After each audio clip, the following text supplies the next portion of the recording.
Big thanks to WhispersRed ASMR for sharing their amazing video. And thank you for watching and subscribing. Don't forget to check out WhispersRed ASMR for more relaxation. Lovely and snuggled up and warm. Beautiful. You've had a busy day, haven't you? In the shadowed heart of Baltimore, 1962, where the hum of industry masked the whispers of a world on the brink, a silent woman named Elisa Esposito moved through her days like a ghost, her scarred neck a hidden testament to a past she could not voice. The Cold War cast its icy grip over the city, its factories churning out secrets, as the Occam Aerospace Research Center loomed like a fortress of steel and silence. Within its sterile walls, a miracle waited, a creature from the Amazon's depths, caged and misunderstood, its luminous eyes holding a story of its own. As the rain tapped against the windows of her modest apartment above the Orpheum Theater, Elisa's quiet life was about to collide with destiny, a love born in the dark that would defy the boundaries of species, language, and a world determined to tear them apart. The hum of fluorescent lights buzzed through the sterile corridors of the Occam Aerospace Research Center, a hidden labyrinth tucked away amid the industrial sprawl of Baltimore in the autumn of 1962. The city outside thrummed with the Cold War's tense undercurrent, factory smokestacks belching gray plumes, neon signs flickering over diners, and the distant wail of sirens echoing through working-class neighborhoods. Inside, the air was cold, antiseptic, a stark contrast to the warmth of the world beyond its reinforced walls. Elisa Esposito moved silently through the shadows, her mop gliding over the tiled floors, with a rhythmic swish that served as her only companion in a mute existence. At 30, she carried an air of gentle resilience, her dark hair tied back in a practical bun, stray strands framing her hazel eyes that held a quiet depth born of solitude.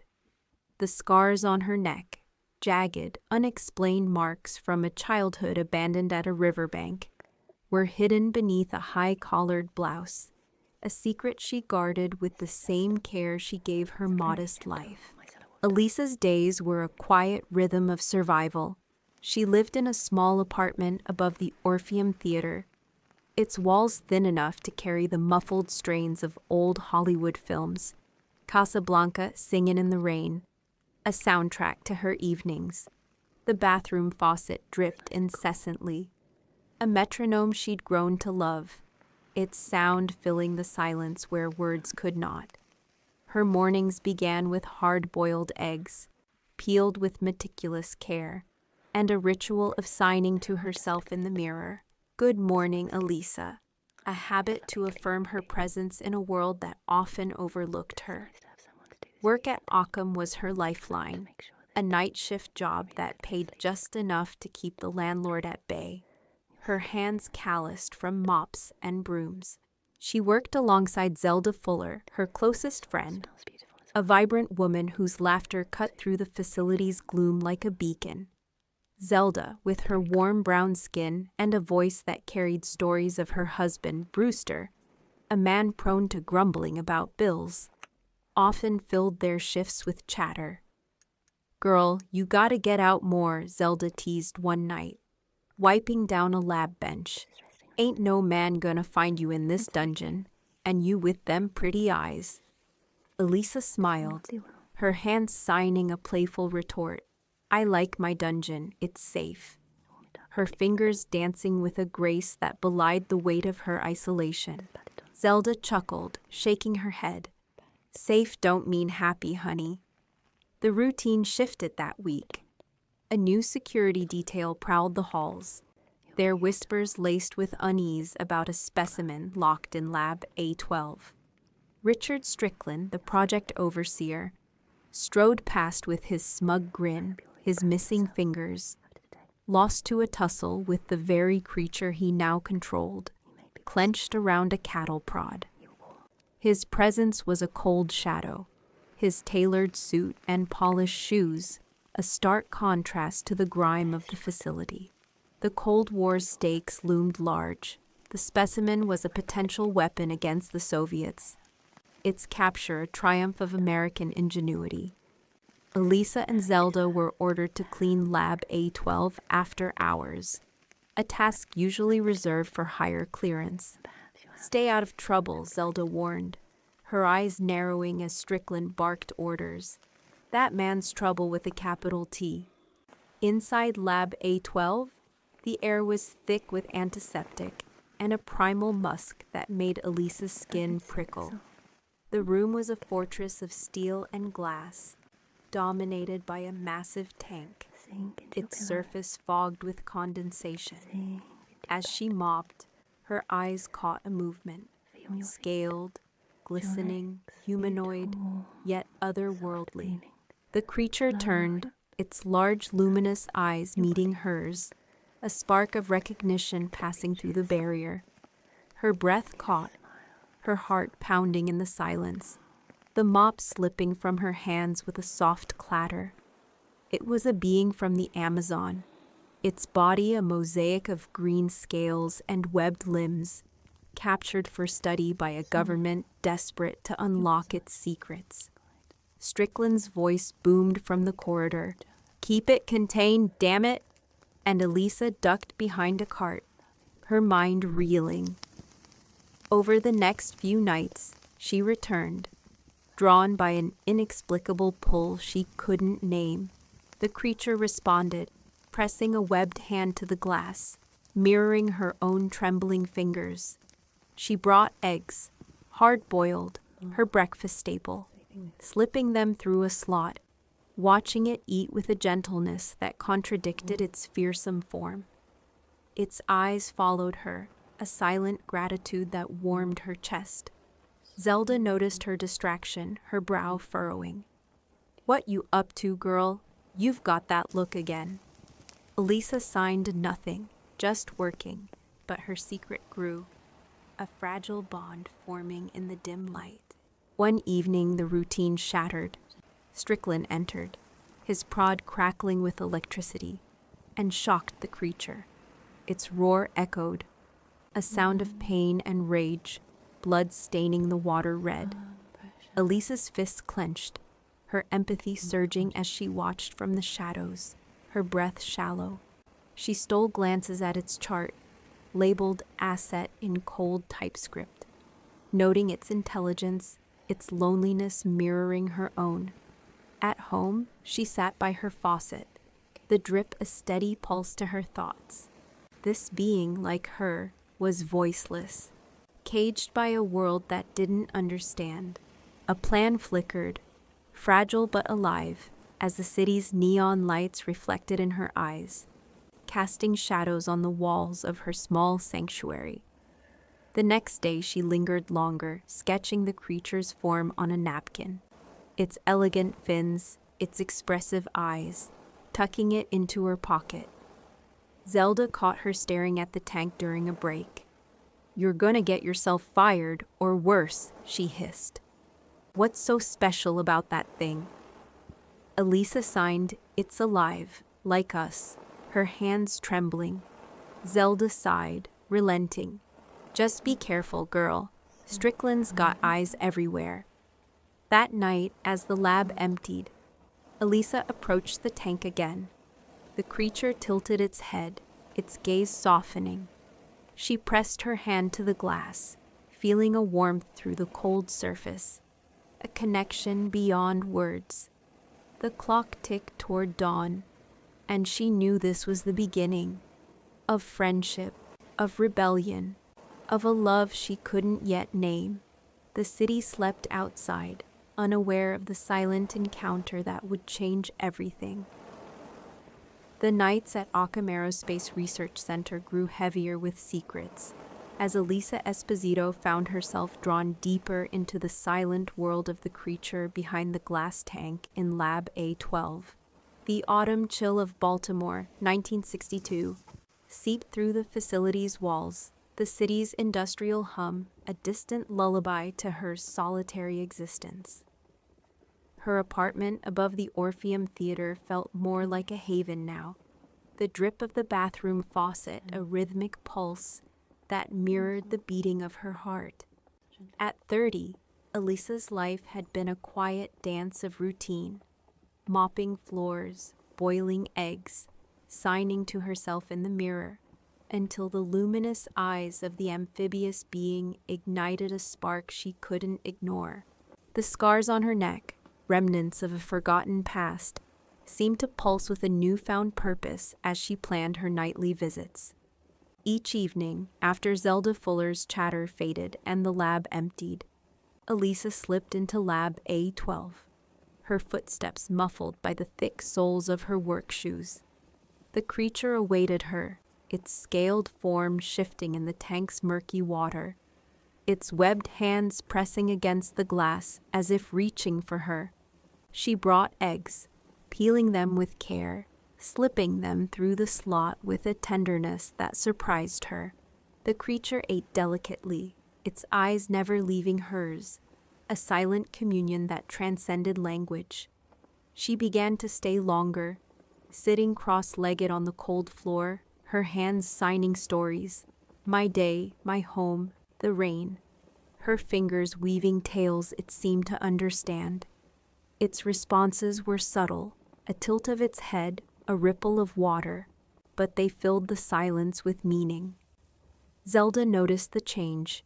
"You're actin' strange, girl," she said one night, scrubbing a sink with vigor. "Sneakin' off like that. What's got you so hooked?"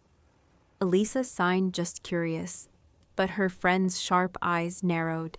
"Curious about that thing in A12? Strickland'll have your hide if he catches you." Elisa shrugged, her secret a weight she couldn't share, though Zelda's concern lingered in her mind. The risk grew as Strickland's presence intensified, his cattle prod crackling during inspections, his missing fingers a grim reminder of his ruthlessness. At home, Elisa confided in Giles, her neighbor and only other friend, a gentle illustrator whose apartment smelled of paint and unfulfilled dreams. His love for old movies and pie, especially the cherry kind from a diner down the street, brought a warmth to their evenings. "You're glowing, darling," Giles said, adjusting his bow tie as they watched Creature from the Black Lagoon on his flickering TV. Elisa signed new friend, her hands trembling. Giles chuckled.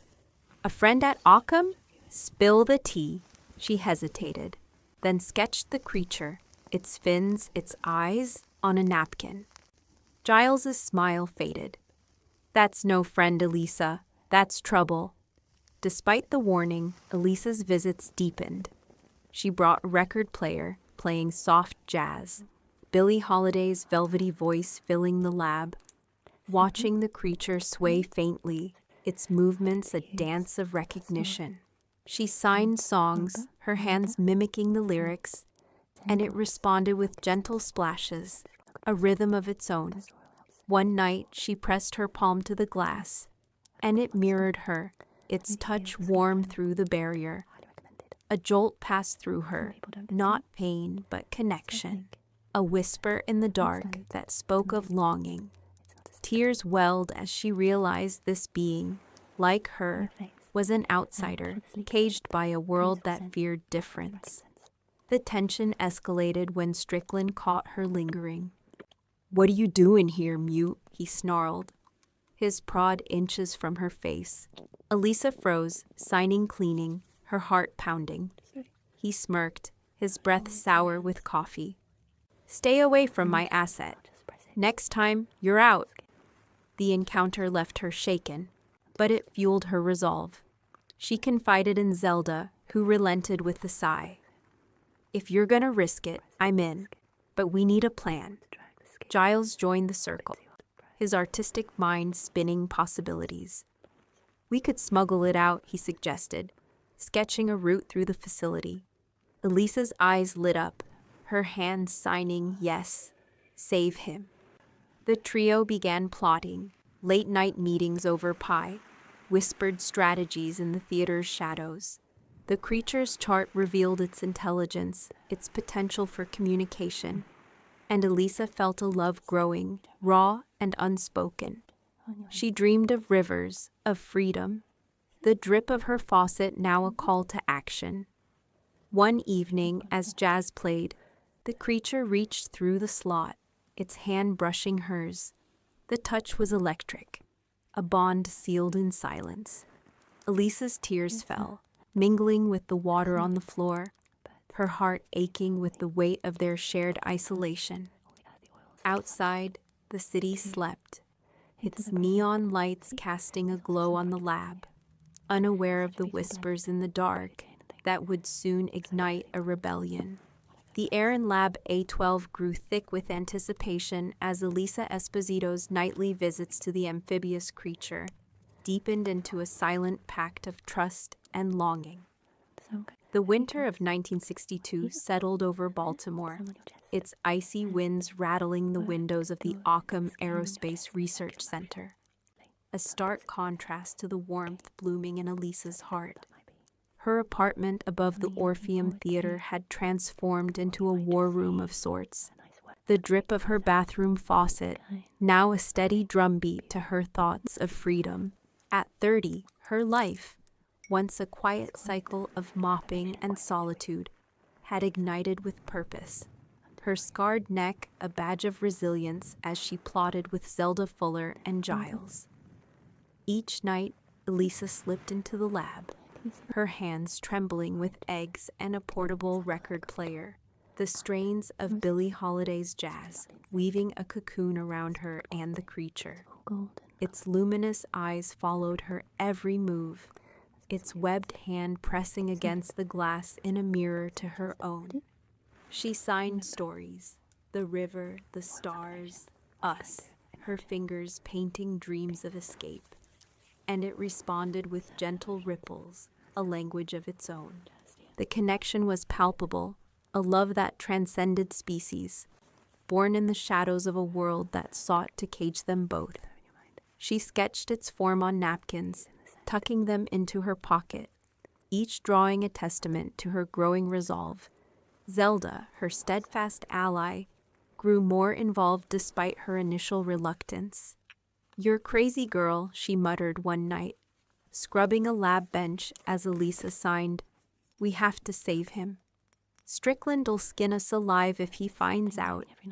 But Zelda's heart softened at Elisa's determination, her own frustrations with Occam's racial and gender biases fueling her support.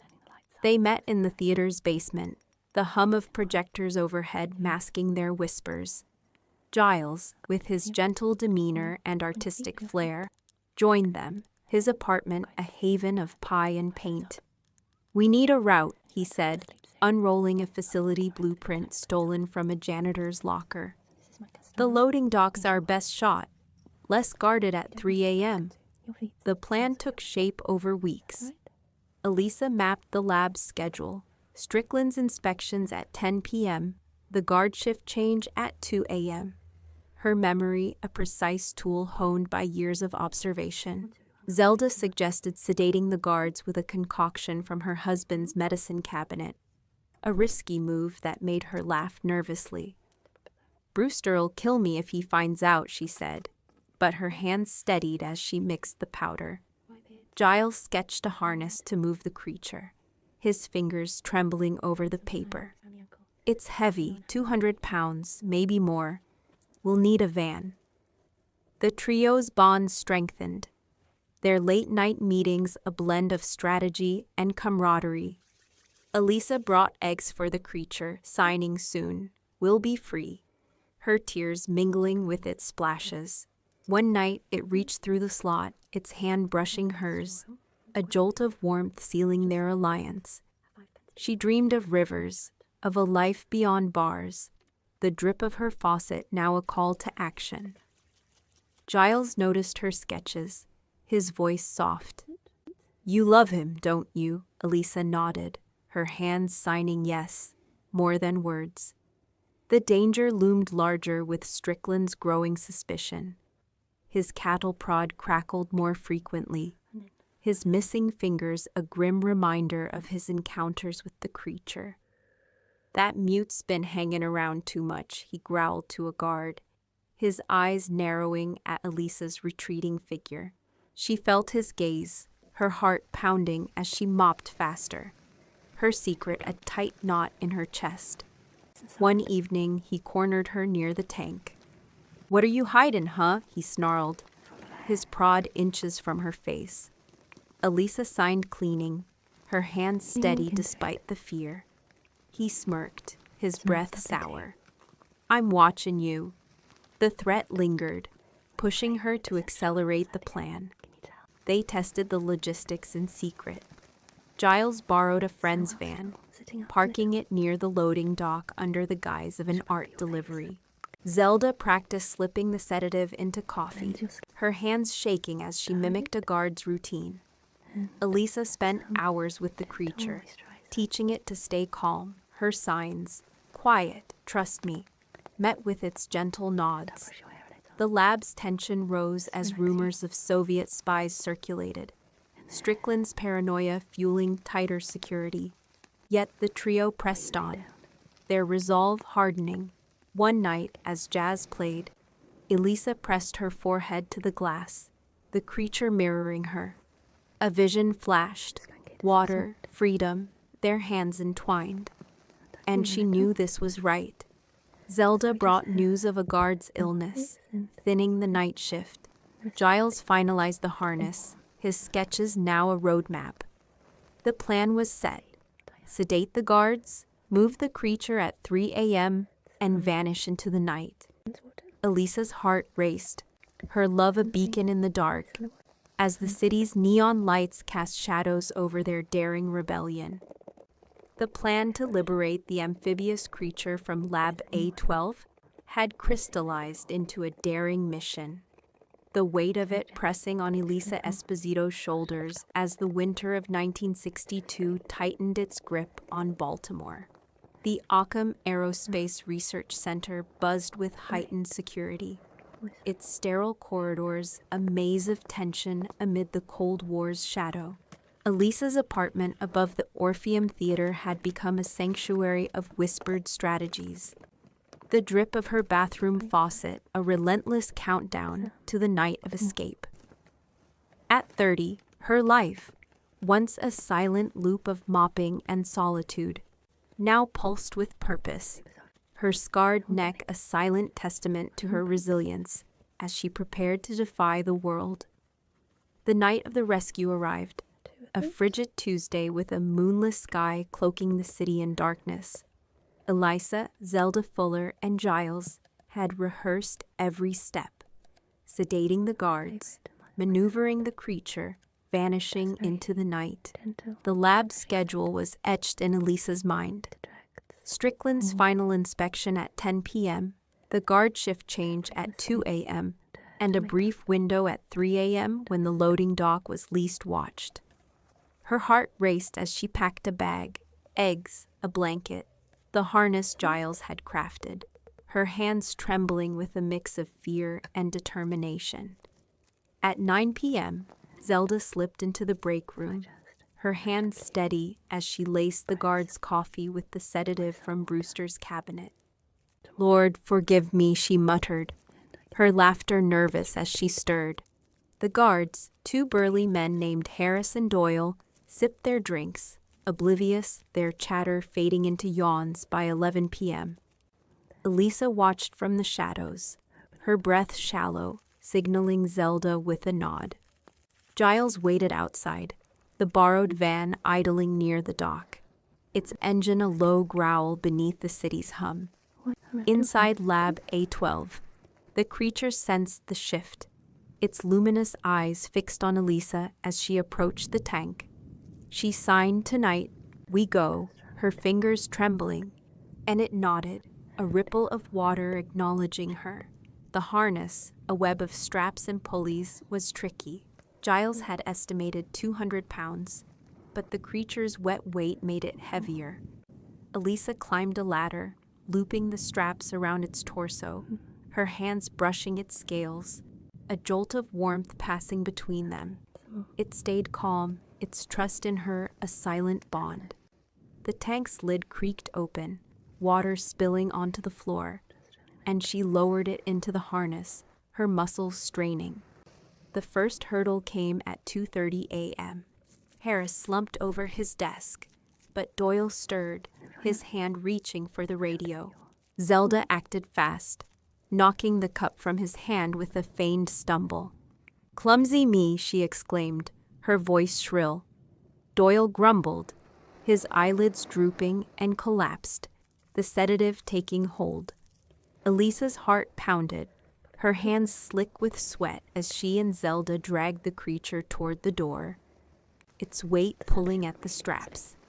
Giles met them at the loading dock, his face pale under the van's headlights. "Hurry," he hissed, opening the rear doors. The creature was heavy, its body sliding awkwardly, scales catching on the metal edge. Elisa pushed, Zelda pulled, and Giles steadied the harness, their breaths fogging in the cold.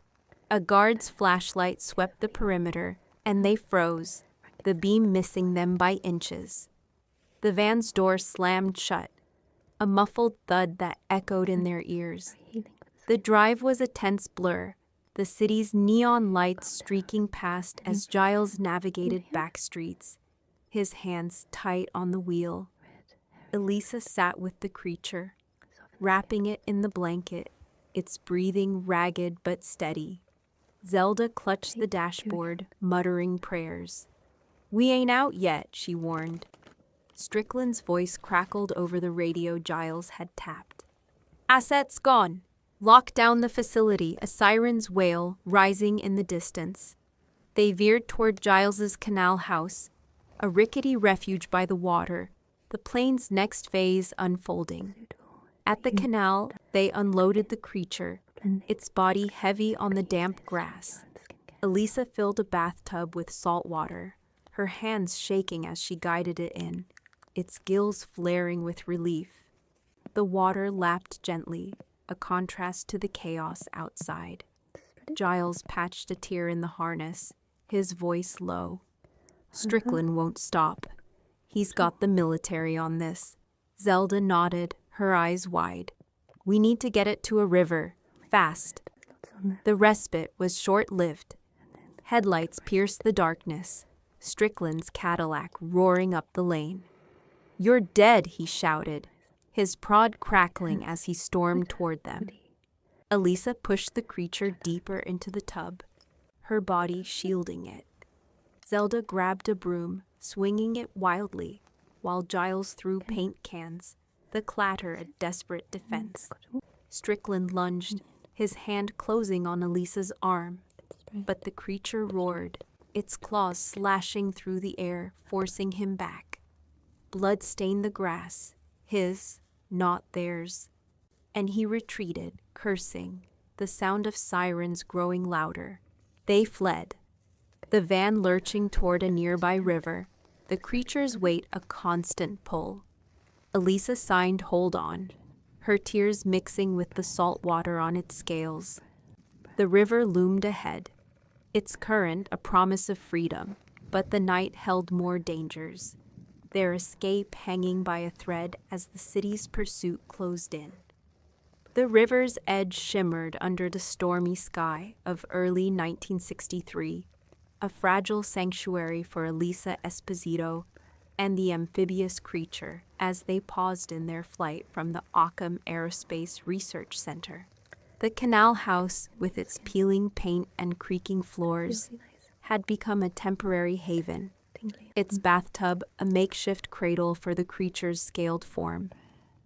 The winter rain lashed Baltimore, the city's industrial hum drowned by the relentless downpour, a fitting backdrop to the tension that gripped Elisa's heart. At 30, her life, once a silent cycle of mopping and isolation, had transformed into a fervent battle for love, her scarred neck pulsing with the weight of her resolve as she knelt beside the tub, her hands trembling over the creature's gills. The canal house buzzed with a quiet urgency as Elisa, Zelda Fuller, and Giles prepared for the final leg of their escape. Looks really lovely. The creature's breathing steadied under her touch, its luminous eyes reflecting a trust that warmed her soul despite the cold seeping through the walls. She signed, "You're safe now," her fingers gentle, and it nodded, a ripple of water acknowledging her. Zelda paced, her warm brown skin glistening with sweat despite the chill, muttering prayers under her breath. "We can't stay long, girl," she warned, peering through a cracked window as distant sirens pierced the night. "Strickland's got the whole damn military on this." Isles, his gentle face etched with exhaustion, adjusted the harness he'd crafted, his voice low. "We need to get it to the Susquehanna. Open water's its only chance." The love between Elisa and the creature had blossomed into a profound bond. A silent symphony played out in the dim light of the canal house. She brought eggs, peeling them with meticulous care, feeding it as it lay in the tub, its webbed hand resting against hers in a gesture of gratitude. She played jazz on a borrowed record player, the soulful notes of Ella Fitzgerald filling the room, and they swayed together, her body moving silently, its fins rippling in a delicate dance. One night she pressed her palm to its chest, feeling a heartbeat that mirrored her own, a connection that transcended words and species. Tears welled as she signed, "I love you," her hands trembling with vulnerability, and it responded with a soft splash, its eyes conveying a love that pierced her solitude. She dreamed of rivers, of a life entwined. The drip of her apartment faucet, now a distant echo replaced by the river's call. The danger escalated as Strickland's pursuit turned relentless. His Cadillac roared through the city's back streets, its headlights cutting through the rain, his radio crackling with military orders. "Find the asset!" No survivors, his missing fingers twitching with a manic fury. He interrogated guards with his cattle prod, its sparks illuminating his twisted face, demanding leads on the mute and her accomplices. Elisa felt his shadow, her every move shadowed by the risk of discovery. One afternoon, a neighbor's knock sent her heart racing. Giles answered, spinning a tale of an art project, his hands shaking as he held a paintbrush. But the tension lingered like a storm cloud. Strickland's obsession had morphed into a personal vendetta, his voice a constant threat over the tapped radio. The trio refined their plan with meticulous care. Giles scouted the route to the Susquehanna River, its wide expanse a beacon of hope, mapping detours through flooded backroads. He sketched the path on napkins, his fingers stained with ink, muttering about tire tracks and guard posts. Zelda gathered supplies, blankets, a water pump for the van's tank, a first aid kit, her hands steady despite the fear etched in her eyes. "Brewster's gonna kill me for this," she joked weakly, but her resolve hardened. Elisa spent hours with the creature, teaching it to stay calm in the harness. Her signs, "Trust me, we'll fly together," met with its gentle nods. She brought a small music box, its tinkling melody a comfort, and they listened, her tears falling as it pressed its hand to hers through the water. The night before the final move, Elisa dreamed vividly, water enveloping them, their hands entwined, a vision of freedom that strengthened her resolve. Giles painted a mural on the canal wall, a river scene with two figures, their silhouettes blending into the current, a tribute to their bond, his tears mixing with the paint as he worked. Zelda cooked a meager meal, the scent of cornbread filling the air, a last supper of sorts. They sat together, the rain tapping the roof, their laughter strained but genuine. A moment of unity before the storm. The escape night arrived, a stormy Tuesday with rain hammering the windows. the canal house trembling under the gale. They loaded the creature into the van, its weight straining the harness, water sloshing from the makeshift tank as they secured it. The drive was a nightmare, flooded roads swallowing the tires, blinding rain reducing visibility, and the constant threat of headlights piercing the darkness. Strickland's voice cut through the static on Giles's tapped radio. "I see you. Stop now, or you're dead." His Cadillac gaining, its engine a roar over the storm. Elisa clutched the creature, her hands signing "hold on." "We're almost there," her tears mixing with the salt water on its scales as Giles swerved, the van skidding toward the riverbank. At the river, they faced their nemesis. Strickland emerged, his prod crackling with electricity, his face twisted with fury under the rain. "You freaks think you can steal my asset?" he roared, lunging at Elisa with a knife drawn. She dodged, her body shielding the creature, her hands pushing it deeper into the tub. Zelda swung a wrench, striking his arm with a sickening crack, while Giles tackled him, the two men grappling in the mud, the prod falling into the water with a hiss. The creature roared, its claws slashing through the air, and Strickland screamed as blood sprayed, his body collapsing, dead or dying, the rain washing away the crimson stain. Elisa froze, her breath ragged, the victory bittersweet as the storm raged on. The aftermath was a blur of emotion. They dragged the tub to the river's edge, the current roaring with promise.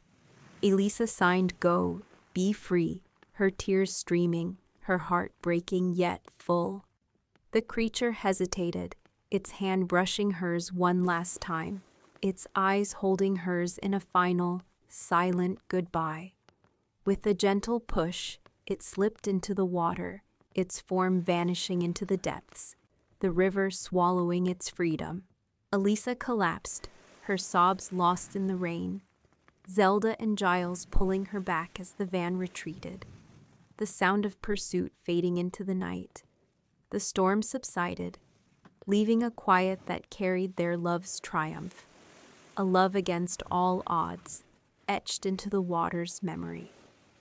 The rain-soaked banks of the Susquehanna River faded into a somber dawn on that fateful Wednesday in early 1963, the storm's fury giving way to a fragile silence that enveloped Elisa Esposito, Zelda Fuller, and Giles as they retreated from the night's chaos. The van's engine sputtered to a halt, its tires caked with mud, a testament to their harrowing escape from Richard Strickland and the Occam Aerospace Research Center. Elisa sat in the back, her hands trembling as she clutched the damp blanket that had cradled the amphibious creature, its absence a hollow ache that gnawed at her chest. At 30, her life, once a silent struggle of isolation marked by the drip of her apartment faucet, had been reshaped by a love that defied boundaries, her scarred neck now a symbol of her courage as she faced the uncertain aftermath of their rebellion. The canal house, with its peeling paint, creaking floors, and the faint scent of mildew, became a refuge of reflection in the days that followed. Zelda collapsed onto a rickety chair, her warm brown skin pale with exhaustion, her voice hoarse as she muttered, "We did it, girl, but at what cost? My hands are still shaken from that wrench." Giles, his gentle face streaked with rain and smears of paint from a fallen canvas, nodded solemnly, his hands clutching the tattered harness. "Strickland's gone, dead in the mud, but the military won't let this rest. They'll comb every inch of Baltimore."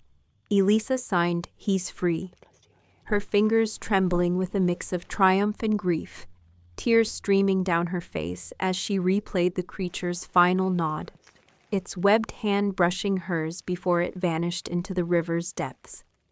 The jazz record player sat silent on the table, its needle lifted mid-track, the absence of Ella Fitzgerald's soulful voice, mirroring the void in her heart.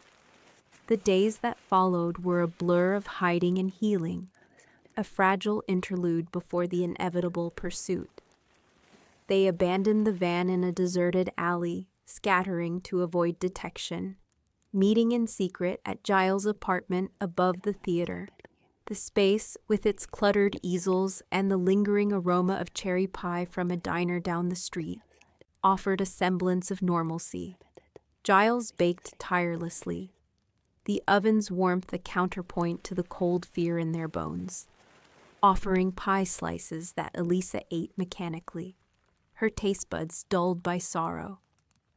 "You saved him, darling," Giles said softly, his voice breaking as he wiped flour from his hands. "That love you gave him, it's enough." Zelda brought news from Occam, her whispers tinged with disbelief. Rumors of a cover-up, Strickland's death blamed on a security breach, his body discreetly disposed of by the military to avoid scandal. But the threat of agents canvassing the city lingered, their questions probing Giles's art supplies and Zelda's work shifts, a net tightening around their fragile freedom. Elisa withdrew into herself, her apartment's dripping faucet a lonely companion as she replayed every moment with the creature. Its gentle eating of her eggs, its dance to jazz, the electric touch that bound them. She sketched obsessively, her napkins and notebooks filling with its form, its elegant fins, its luminous eyes, the love that had transformed her. The scars on her neck, once a mark of her mute past, seemed to pulse with a newfound energy, a reminder of the bond that refused to fade. One night, a fever gripped her body burning as the scars throbbed with an unfamiliar heat. She dreamed vividly, water enveloping her, the creature's voice in her mind, a melody of freedom and reunion, its scales brushing her skin.